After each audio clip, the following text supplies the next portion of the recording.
श्रीमद् भागवत महापुराण प्रथम स्कंद 9वां अध्याय। सरसैया पर पड़े भीष्म पितामह द्वारा युधिष्ठिर आदि को धर्मोपदेश देना और भीष्म का शरीर त्यागना।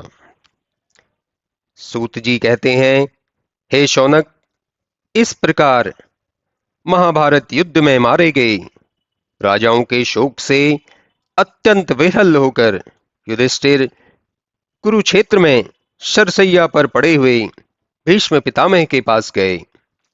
उनके साथ उनके सब भाई सोने से शोभित उत्तम घोड़ों से युक्त रथों पर चढ़कर उनके पीछे गए और व्यास तथा धौम्य आदि महर्षि भी उनके पीछे पीछे चले।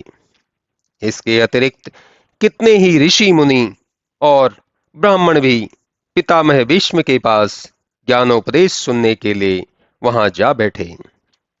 तब युधिष्ठिर ने वहां पहुंचकर भीष्म जी का पूजन किया और स्वतः ही रोते रोते अपने हृदय का दुख प्रकट किया।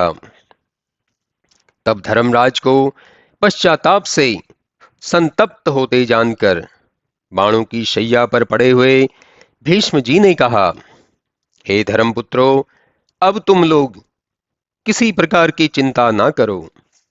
तुम लोग एक तो वैसे ही अमित पराक्रमी तथा महान प्रभाव वाले हो, दूसरे जनार्दन श्री कृष्ण तुम्हारे साथ हैं।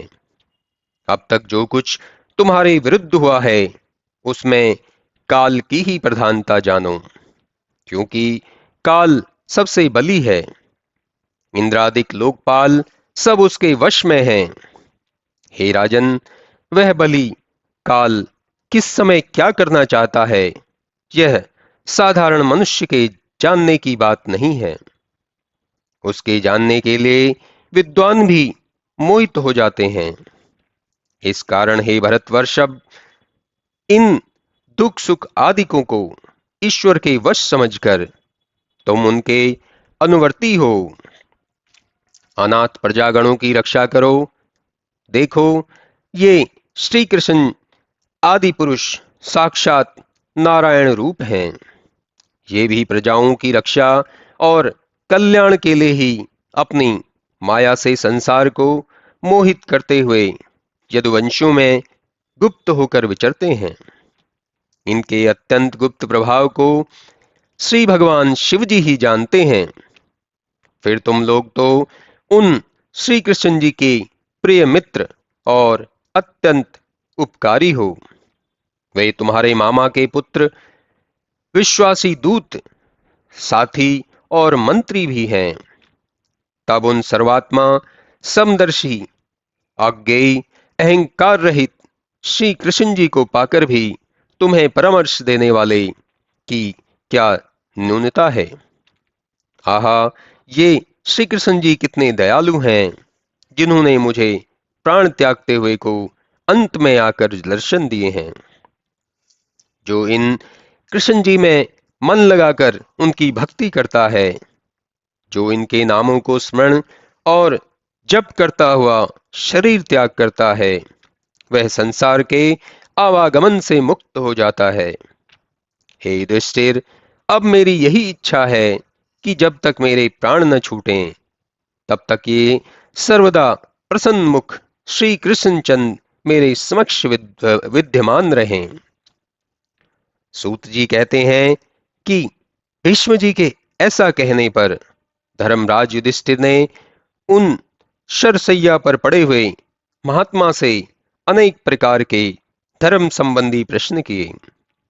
उन प्रश्नों में मनुष्यों के साधारण धर्म से लेकर वर्णों तथा आश्रमों के धर्म और वैराग्य एवं अनुराग की उपाधियों से युक्त निवृत्ति तथा प्रवृत्ति मार्ग का भीष्म जी ने वर्णन किया।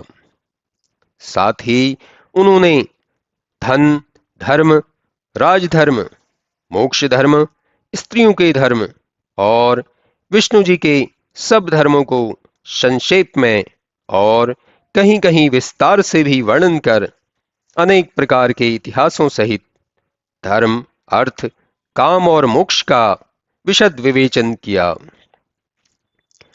तब इस प्रकार धर्म चर्चा करते हुए उनके देह त्यागने के योग्य उत्तरायण का उत्तम समय आ गया, जिस समय को अपनी इच्छा से शरीर त्यागने वाले योगी जन चाहते हैं। उस समय को देखकर भीष्म जी चुप हो गए। फिर उन्होंने अपने समक्ष स्थित पीठ पट से शोभित आदि पुरुष चतुर्भुज श्री कृष्ण जी को देखा और मुक्त होने के लिए मुग्ध मन से उनका ध्यान किया, जिससे उनके समस्त अमंगलों का नाश हो गया। कृष्ण जी ने उनके शरीर पर अपना हाथ फेरा, जिससे उनके शरीर से अस्त्र पीड़ा जाती रही और इंद्रियों का भ्रम नष्ट हो गया। तत्पश्चात भीष्म जी बड़े प्रेम से कृष्ण जी की स्तुति करने लगे। तब स्तुति करते हुए उन्होंने कहा, हे परमानंद को प्राप्त देवताओं में श्रेष्ठ, हे कृष्ण, आपके चरणों में मेरा नमस्कार है। आप अपनी माया से विहार करने वाले तथा सबके जीवन मरण के आदि स्थान हैं। हे तमाल के समान नील रंग, सूर्य की किरणों के समान पीतांबर लपटे हुए, अलकावली युक्त कमलवत मुख वाले अर्जुन के मित्र, मेरी यही अंतिम इच्छा है कि आपके चरणों में मेरी निष्ठा भक्ति होवे। हे युद्ध में घोड़ों के खुरों की धूलि से धूसरित इधर उधर शीघ्रता पूर्वक गमन करने के कारण बिखरे हुए केशों वाले, श्वेत बिंदुओं से शोभित मुख वाले तथा मेरे तीक्ष्ण बाणों की चोट सहन करने वाले सुंदर कवच से शोभित श्री कृष्ण जी, आप में मेरा मन पूर्ण रूप से प्रेम करे। हे अपने मित्र अर्जुन का वचन सुनकर शीघ्र ही अपनी तथा शत्रु की सेना के बीच में रथ खड़ा करके अपने भ्रुकुटी मात्र से शत्रुओं की शक्ति हरण करने वाले, आप में मेरा प्रगाढ़ प्रेम होवे।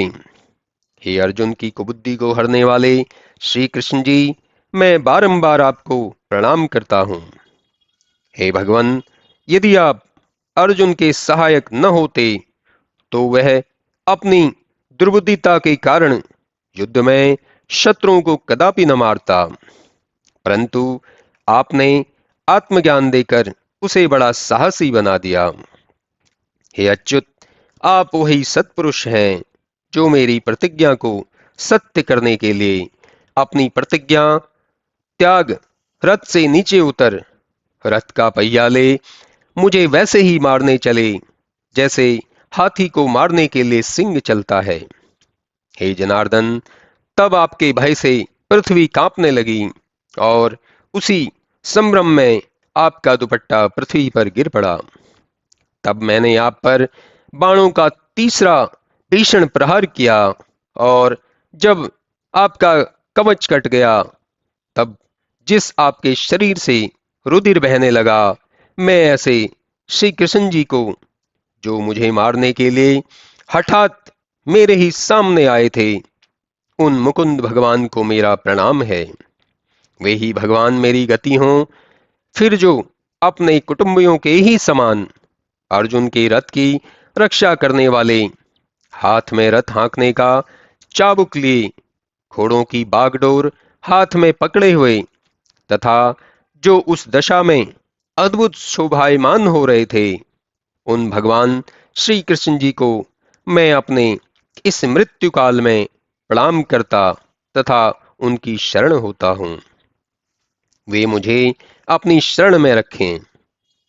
जिन भगवान ने उन्माद से अंध गोपियों का भी आदर किया और जिन्होंने गोवर्धन धारण आदि अनेक लीलाएं की तथा जो युधिष्ठिर के राजसूय यज्ञ में पूजित हुए, आज मैं उन्हें अपने सामने देखकर अपने को धन्य धन्य मानता हूं।